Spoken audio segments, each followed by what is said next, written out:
Hello dear students, कैसे हैं आप सब। आज हमारा टॉपिक है एरर एनालिसिस। फिजिक्स में एक्सपेरिमेंट्स का बहुत इंपॉर्टेंट होता है। हम किसी एक्सपेरिमेंट में बहुत सारे ऑब्जर्वेशंस और मेजरमेंट करते हैं। किसी फिजिकल क्वांटिटी की मेजर्ड वैल्यू एक अप्रॉक्सीमेट नंबर होता है जिसमें कुछ अनसर्टेनिटी होती है, and this uncertainty in the measured value is called error in the measurement. Measurement के बारे में और अधिक पढ़ने से पहले कुछ टर्मिनोलॉजीज के बारे में हम बात कर लेते हैं। The first one is least count. Least count of any instrument is the smallest value which can be measured accurately by that instrument. For example, metre scale से जो स्मॉलेस्ट वैल्यू एक्यूरेटली मेजर की जा सकती है that is 1 mm।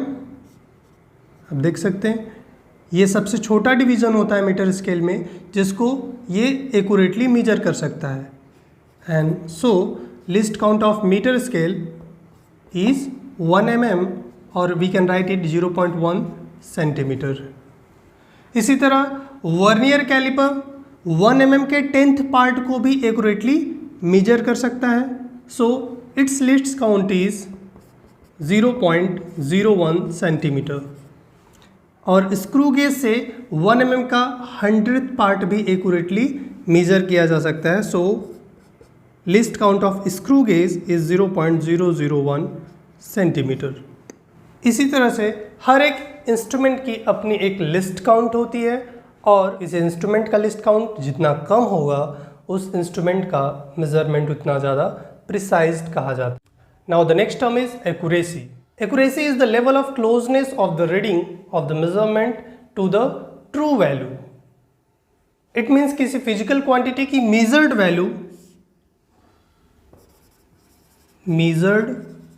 Value उसकी true value से कितना close है। सपोज ये एक रॉड है और इसकी एक्चुअल लेंथ 2.4 सेंटीमीटर है, और हम डिफरेंट रीडिंग्स लेते हैं। फर्स्ट टाइम इसकी रीडिंग 2.3 आती है, सेकेंड टाइम इसकी रीडिंग 2.25 आती है, थर्ड टाइम इसकी रीडिंग 3.4 आती है। तो इन सभी रीडिंग्स में आप देखिए ट्रू वैल्यू के सबसे क्लोज रीडिंग कौन सी है, यानी ट्रू वैल्यू और मेजर्ड वैल्यू में डिफरेंस सबसे कम किस में है। सो आप देख सकते हैं 2.3 और 2.4 इनमें डिफरेंस बहुत कम है। इट मीन्स ये वैल्यू मेजर्ड वैल्यू के ज़्यादा क्लोज है, सो इस वैल्यू की एक्यूरेसी अधिक है। अब इसमें देखिए इन दोनों का डिफरेंस या इनका डिफरेंस बढ़ रहा है, सो अब एक्यूरेसी डिक्रीज होगी। It means measured value true value के जितना क्लोज होगी उस मेजरमेंट की एक्यूरेसी उतनी हाई मानी जाएगी। And what is the true value? It is the arithmetical mean of all the readings in A measurement. Now the next term is precision. Precision of a measured value represents what revolution or least count or limit a quantity is measured. The precision of a measurement increases as the least count of the instrument decreases. It means precision is inversely proportional to list count. For example suppose करिए किसी physical quantity की true value 4.678 है, और इसे जब हम एक ऐसे इंस्ट्रूमेंट से मेज़र करते हैं जिसका लिस्ट काउंट 0.1 है, तब रीडिंग आती है 4.5। एंड सेकेंडली जब इससे हम एक ऐसे इंस्ट्रूमेंट से मेज़र करते हैं जिसका लिस्ट काउंट 0.01 है, तब रीडिंग आती है 4.45।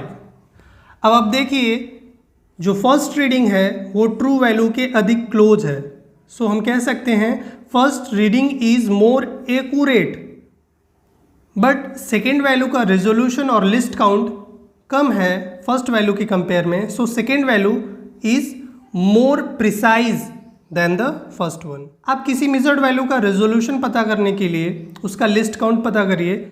सपोज इन दोनों रीडिंग्स का लिस्ट काउंट अगर हमें निकालना हो तो लिस्ट काउंट निकालने का इजी मेथड है, जितने भी डिजिट्स हैं सबको 0 में कन्वर्ट करिए, लास्ट डिजिट को 1 कर दीजिए।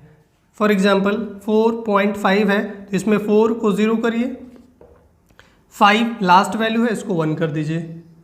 इसी तरह इसका लिस्ट काउंट अगर निकालना हो तो इसको 0 करिए, इसको 0 करिए, लास्ट को 1 कर दीजिए। सो 0.01 centimetre is the list count.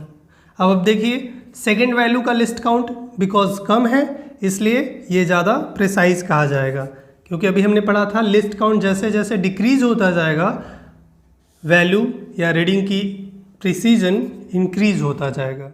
सो इन दोनों में सेकेंड वैल्यू अधिक प्रिसाइज है। अब एक और एग्जाम्पल लेते हैं और प्रेसीजन और एक्यूरेसी में डिफरेंस को समझते हैं। सिंपली याद रखिए, अगर मेजर्ड वैल्यू ट्रू वैल्यू के अधिक क्लोज है या मेजर्ड वैल्यू और ट्रू वैल्यू के बीच का डिफरेंस कम है तो उस मेजर्ड वैल्यू की एक्यूरेसी हाई होगी, और यदि मेजर्ड वैल्यू का लिस्ट काउंट कम है तब उस मेजरमेंट का प्रेसीजन हाई होगा। सो इन शॉर्ट हम कह सकते हैं first measurement is more accurate but less precise and second measurement is more precise but less accurate। किसी एक्सपेरिमेंट में फिजिकल क्वांटिटी की मेजर्ड वैल्यू उसकी एक्चुअल वैल्यू से कुछ डिफरेंट होती है। इट मीन्स मेजर्ड वैल्यू एक अप्रॉक्सीमेट नंबर होता है जिसमें कुछ अनसर्टेनिटी होती है and this uncertainty in the measured value is called error. अब हम एरर के टाइप्स के बारे में बात करते हैं। एरर्स को मेनली हम 2 कैटेगरीज में डिवाइड कर सकते हैं, systematic error and random error. अब ये सिस्टमैटिक एरर और रैंडम एरर क्या है इनके बारे में थोड़ा डिटेलिंग करते हैं। सिस्टमैटिक एरर्स ऐसे एरर्स होते हैं जिनके सोर्स का यदि हमें पता चल जाए तो हम एरर्स को रिमूव कर सकते हैं। इट मीन्स एक्सपेरिमेंट में जो सिस्टमैटिक एरर्स हैं वो किन सोर्सेज से अराइज हो रहे हैं या इनका सोर्स क्या है, ये अगर हमें पता चल जाए तो हम सिस्टमैटिक एरर्स को रिमूव कर सकते हैं। अब कुछ पॉसिबल एरर्स जो सिस्टमैटिक एरर क्रिएट करते हैं वो है इंस्ट्रूमेंटल एरर। इंस्ट्रूमेंटल एरर्स किसी मेजरमेंट में यूज़ किए गए इंस्ट्रूमेंट की इम्परफेक्ट डिजाइन या रॉन्ग मार्किंग की वजह से हो सकते हैं। इट मीन्स जो इंस्ट्रूमेंट हम यूज़ कर रहे हैं अगर उसमें मार्किंग ही गलत हो, जैसे हम मीटर स्केल में ये मार्किंग 1 mm पे होती है बट एग्जैक्ट 1 mm पे न हो। नॉर्मली हम जो स्केल यूज़ करते हैं उसमें मार्किंग का इतना ध्यान नहीं रखा जाता है, बट साइंटिफिक पर्पसेस के लिए जो स्केल यूज़ होता है उसमें मार्किंग इससे बेटर होती है। तो इस वजह से जो एरर आते हैं रॉन्ग मार्किंग की वजह से या रॉन्ग डिज़ाइन की वजह से जो एरर्स आते हैं उन एरर्स को हम इंस्ट्रूमेंटल एरर्स कह सकते हैं। इसका एग्जाम्पल आप ज़ीरो एरर होता है, जैसे वर्नियर कैलिपर में मेन स्केल का 0 पॉइंट और वर्नियर स्केल का 0 पॉइंट अगर बिगनिंग में कॉन्साइड नहीं कर रहे हैं तो इस वजह से जो एरर आते हैं वो इंस्ट्रूमेंटल एरर के कैटेगरी में आ जाएगा। या नॉर्मली हम जो इलेक्ट्रॉनिक बैलेंस यूज़ करते हैं, कभी कभी आपने देखा होगा इलेक्ट्रॉनिक बैलेंस पर यदि हम कोई ऑब्जेक्ट नहीं भी रखें तो भी वो कुछ न कुछ रीडिंग दिखाता रहता है। सपोज बिना किसी ऑब्जेक्ट के वो 10 ग्राम रीडिंग दिखा रहा है और हमने ऑब्जेक्ट को वेट किया और ऑब्जेक्ट का वेट 200 ग्राम आता है। इट मीन्स एक्चुअल वेट जो ऑब्जेक्ट का होगा वो 190 होगा बिकॉज 10 ग्राम्स तो वो पहले से ही शो कर रहा था। तो ये जो एरर्स होते हैं वो इंस्ट्रूमेंटल एरर्स के कैटेगरी में आते हैं। सिस्टमैटिक एरर्स का नेक्स्ट सोर्स हो सकता है error due to imperfection in the experimental technique. हम जो टेक्निक यूज़ कर रहे हैं उसमें कुछ एरर हो, जैसे जब हम सिंपल पेंडुलम के एक्सपेरिमेंट में टाइम पीरियड कैलकुलेट करते हैं तो उसमें इफेक्टिव लेंथ थ्रेड की एक्चुअल लेंथ और बॉब के रेडियस के सम के इक्वल होता है। यदि हम इन बातों का ध्यान न रखें, इट मीन्स जो प्रोसीजर है उसको ठीक ढंग से फॉलो न करें, इट मीन्स हमारे प्रोसीजर में इम्परफेक्शन हो, तो इस वजह से भी सिस्टमैटिक एरर्स राइज हो सकते हैं। इसी तरह स्क्रू गेज में पॉजिटिव या नेगेटिव जीरो एरर्स जो होते हैं वो स्क्रू गेज की इम्परफेक्ट डिजाइन की वजह से आ जाते हैं। स्क्रू गेज का जीरो एरर चेक किए बिना हम एक्यूरेट रीडिंग मेजरमेंट की नहीं कैलकुलेट कर सकते हैं। इट मीन्स ये एरर्स हमारे प्रोसीजर में इम्परफेक्शन की वजह से अराइज होते हैं, तो ये भी सिस्टमैटिक एरर का ही पार्ट है। नेक्स्ट सिस्टमैटिक एरर का सोर्स हो सकता है पर्सनल एरर। पर्सनल एरर किसी पर्सन की केयरलेसनेस की वजह से हो सकते हैं। जो पर्सन मेजरमेंट कर रहा है उसकी केयरलेसनेस वजह से जो एरर्स अराइज होते हैं, that error are called personal error. So these are all the systematic errors. इन एरर्स के सोर्स का पता लग जाने के बाद हम इन्हें रिमूव कर सकते हैं या मिनिमाइज कर सकते हैं। जैसे जीरो एरर को रिमूव करने के बाद यदि हम एक्सपेरिमेंट करें तो इस तरह की एरर्स नहीं आएंगे। इसी तरह ओम्स लॉ में वोल्ट मीटर या अमीटर की जो रीडिंग्स लेते हैं वो अगर हम सावधानी पूर्वक लें, उनको ठीक ढंग से कैलकुलेट करें तो इन एरर्स को बहुत हद तक मिनिमाइज किया जा सकता है। Now second type of error is random error. The error which arise due to all of sudden factors are called random errors. Some of the factors which come across all of sudden and hence affect the value of measurement are fluctuation in temperature, fluctuation in voltage supply, change in pressure, mechanical vibration in experimental setup and many more. Due to these factors, we may not find the repetition in the reading of measurement. These errors are reduced by repeating the measurement by large number of times and taking the mean of all the readings. It means all of sudden factors के वजह से जो errors आते हैं उन्हें हम random errors कहते हैं। और random error को minimize करने के लिए हम experiment को कई बार करते हैं और सभी readings का average जो आता है वो सबसे accurate reading होती है, उसमें error सबसे कम होते हैं। फॉर एग्जाम्पल जब हम AC वोल्टेज को मेज़र करते हैं तो रीडिंग कभी 280 290 के बीच में आती है, जबकि एक्चुअल वैल्यू AC सप्लाई की 220 वोल्ट होती है। ऐसा इसलिए होता है because AC voltage continuously fluctuate करता रहता है and that's why the error which is coming in the measurement of AC voltage is random error. Random error का ही एक टाइप होता है list count error. List count error instrument की limited size या उसके रिजोल्यूशन या लिस्ट काउंट के कारण होता है और लिस्ट काउंट एरर इंस्ट्रूमेंट के लिस्ट काउंट के हाफ वैल्यू के इक्वल लिया जाता है। इट मीन्स मीटर स्केल से यदि हम रीडिंग ले रहे हैं तो मीटर स्केल का लिस्ट काउंट 0.1 सेंटीमीटर होता है, सो इसका लिस्ट काउंट 0.1 सेंटीमीटर का half, it means plus minus 0.05 centimetre लिया जाएगा। इसी तरह से वर्नियर कैलिपर से यदि ये रीडिंग लिया जा रहा है तो वर्नियर कैलिपर का बिकॉज लिस्ट काउंट 0.01 सेंटीमीटर होता है तो इसका हाफ कर देंगे 0.005 centimetre. And similarly screw gauge का लिस्ट काउंट हम लोग ले सकते हैं। So in this way we can say errors are divided into two categories, systematic error and random error.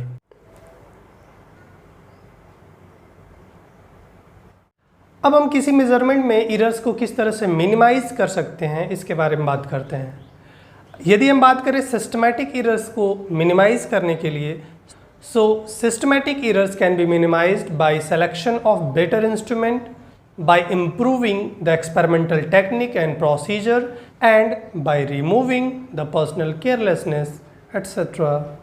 If we talk about minimization of random errors, so random error can be minimized by taking large number of readings and taking the average of them. For example simple pendulum से time period calculate करने के लिए हम एक oscillation में लगा time निकालने के लिए पहले 10 ऑसिलेशन में लगा टाइम निकालते हैं और 10 से डिवाइड करके एक ऑसिलेशन में लगा time, it means time period calculate करते हैं। इसी तरह हम कई रीडिंग्स लेते हैं और सभी टाइम पीरियड्स का एवरेज जो आता है उसमें सबसे कम एरर होने के चांसेस होते हैं। So in this way random errors can be minimised by taking large number of readings and taking the average of all the readings. Now list count error can be minimized by taking highly precise instrument. So in this way we can minimize different types of errors. It means systematic error को minimize करने के लिए हम better instrument select करेंगे, procedure या technique को improve करेंगे और पर्सनल एरर्स को रिमूव करेंगे by taking care of the measurement. इसी तरह से रैंडम एरर्स को मिनिमाइज करने के लिए हम ऑब्जर्वेशन या रीडिंग को बार बार लेते हैं और सबका एवरेज निकाल लेते हैं और लिस्ट काउंट एरर को मिनिमाइज करने के लिए हम हाईली प्रिसाइज इंस्ट्रूमेंट का सिलेक्शन करते हैं मेजरमेंट के लिए। So these are the kinds of errors. अब हम बात करने जा रहे हैं मैथमेटिकल एरर्स के बारे में। इन एरर्स पे बहुत सारे क्वेश्चंस आते हैं। मैथमेटिकल एरर्स में कुछ टर्म्स के बारे में पहले हम बात कर लेते हैं। First one is absolute error. The difference between the measured value and true value is called absolute error. It means किसी फिजिकल क्वांटिटी को मेज़र करने पे जो मेजर्ड वैल्यू आती है और उसकी जो एक्चुअल वैल्यू रहती है, उन दोनों के डिफरेंस को ही हम एब्सोल्यूट एरर कहते हैं। बट प्रॉब्लम ये है कि किसी फिजिकल क्वांटिटी की ट्रू वैल्यू हम फाइंड आउट कैसे करेंगे, या हम कैसे कहेंगे कि ये वैल्यू इसकी ट्रू वैल्यू ही है।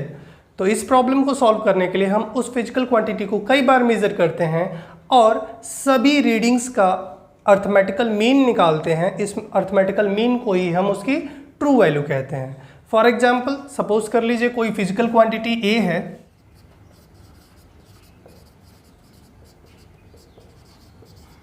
और इसको n टाइम्स मेजर किया जाता है और इसकी measured value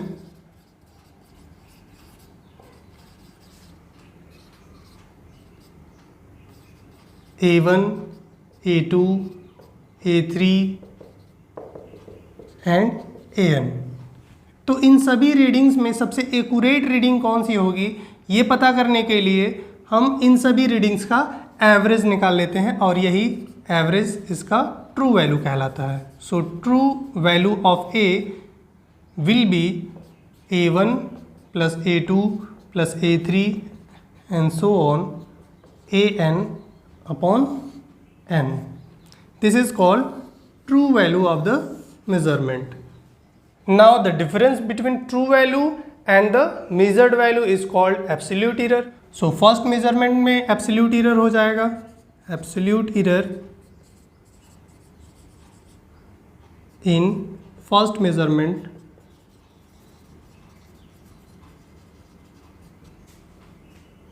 delta A1 is equal to true value A difference A1। यहाँ पे हम A1 माइनस A भी लिख सकते हैं। It means difference between measured value minus true value और true value minus measured value, दोनों सेम थिंग है बिकॉज हमको मैग्नीट्यूड केवल लेना है। इसी तरह absolute error in second measurement हो जाएगा delta A2 is equal to A difference A2। Third में हो जाएगा delta A3 is equal to A difference A3 and so on. सभी मेज़रमेंट में हम एब्सोल्यूट एरर इस तरह से निकाल सकते हैं, ट्रू वैल्यू और मेजर्ड वैल्यू के डिफरेंस से। So this is the absolute error in all the readings. Next term है mean absolute error. Mean absolute error, it is the average of all the absolute errors. It means we can say mean absolute error delta A bar is equal to delta A1 plus delta A2 plus delta A3 plus delta An upon n. So arithmetical mean of all the absolute error is called mean absolute error. Next term है relative और fractional error.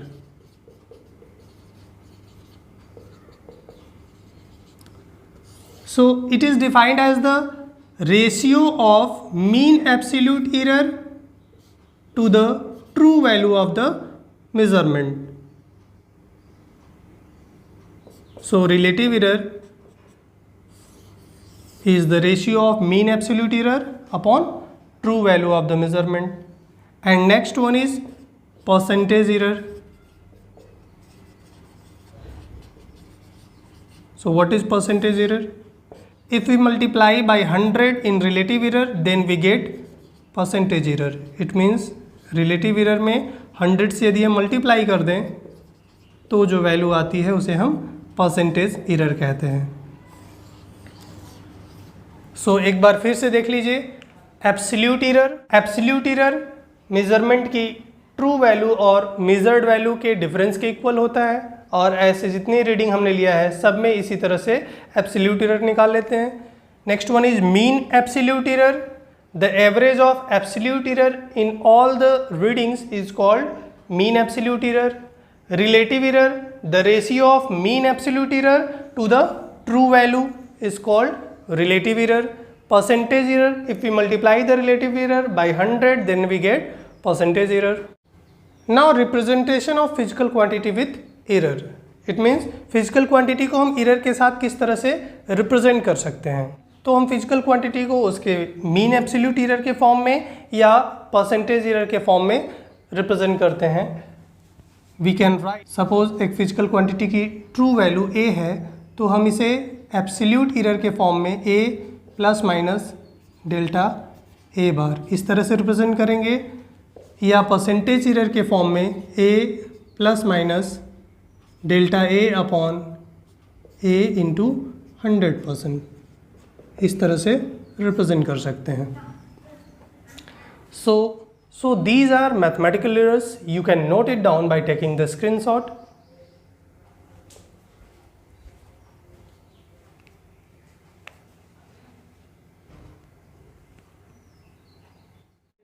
अब हम mathematical errors को और अच्छे से समझने के लिए उस पर एक न्यूमेरिकल सॉल्व करते हैं. देखिए, in an experiment, the refractive index of water was observed to be 1.28, 1.38, 1.35 and 1.37. Calculate first one, true value of refractive index, second, absolute error in each measurement, third, mean absolute error, fourth, relative error and percentage error, and fifth, express the final result in terms of absolute error and percentage error. देखिए, सबसे पहले हम true value refractive index निकालते हैं. हमने पढ़ा था true value of any physical quantity is equal to the arithmetical mean of all the readings of that quantity. So refractive index की जो रीडिंग्स है 1.28, 1.38, 1.35, 1.37, ये 4 रीडिंग्स ली गई हैं. इनका अर्थमेटिकल मीन निकाल लेते हैं. सो रिफ्रैक्टिव इंडेक्स को बिकॉज एन से रिप्रेजेंट करते हैं, या कहीं कहीं इसको म्यू से भी रिप्रेजेंट किया जाता है. So N is equal to we can write n1 plus n2 plus n3 plus n4 upon 4. Total sum of the terms upon number of terms. So n1 की वैल्यू 1.28, n2 1.38, ये सब value हमने put कर दिया upon 4. ये आ जाएगा 1.345, या इसको अगर राउंड ऑफ कर देंगे तो 1.34 आ जाएगा आफ्टर राउंडिंग ऑफ. सो ये हो गया रिफ्रैक्टिव इंडेक्स का ट्रू वैल्यू. अब सेकेंड क्वेश्चन है absolute error in each measurement. So we know absolute error is equal to the difference of true value to the measured value. अब refractive index के जितने भी रीडिंग्स हमने लिए हैं सबको ट्रू वैल्यू में से सबट्रैक्ट करते हैं. सो फर्स्ट रीडिंग में absolute error delta n1 is equal to n difference n1, n की वैल्यू 1.34, n1 इज 1.28. इसको सबट्रैक्ट करेंगे 0.06. यहाँ पे देखिए ये डिफरेंस का साइन, इट मीन्स जो बिगर नंबर होगा उसमें से स्मॉलर नंबर को सबट्रैक्ट करेंगे और इसलिए डिफरेंस हमेशा पॉजिटिव आएगा. इसी तरह से delta n2 equal to n difference n2, n की वैल्यू 1.34, n2 की वैल्यू 1.38. इसको इनका डिफरेंस आ जाएगा 0.04. Absolute error in third measurement delta n3 equal to n difference n3, 1.34 difference 1.35, ये आ जाएगा 0.01. इसी तरह से फोर्थ रीडिंग में एब्सोल्यूट एरर इस तरह से हम लोग कैलकुलेट करेंगे. Now third question is mean absolute error. It means सभी एब्सोल्यूट एरर का अर्थमेटिकल मीन. सो ये हो जाएगा delta n1 plus delta n2 plus delta n3 plus delta n4 upon 4. अब डेल्टा n1 की वैल्यू हमने कैलकुलेट किया है 0.06 plus delta n2 equal to 0.04 plus 0.01 plus 0.03 upon 4.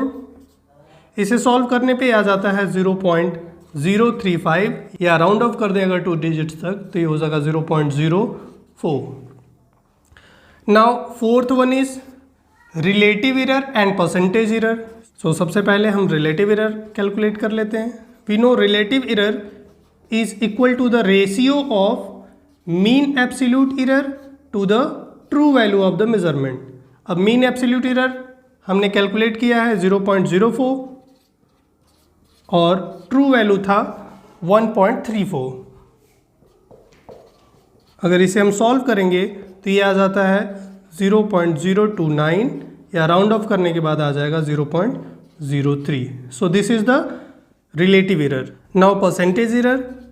So percentage error calculate करने के लिए हम रिलेटिव एरर में 100 से मल्टीप्लाई कर देते हैं. It means delta n bar upon n into 100 और ये वैल्यू हमने कैलकुलेट किया है 0.03 into 100%. So it will be 3%. It means refractive index के मेजरमेंट में 3% का परसेंटेज एरर आएगा. Now the last express the final result in terms of absolute error and percentage error.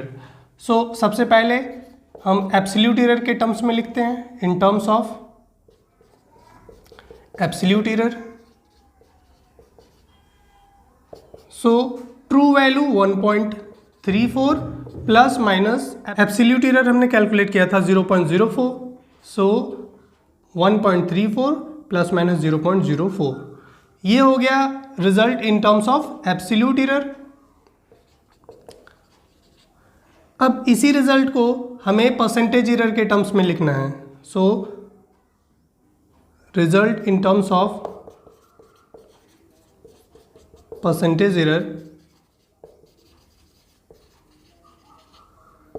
1.34 true value है and इसमें error आ रहा है 3% का. So plus minus 3%. So in this way we can solve numericals based on mathematical errors.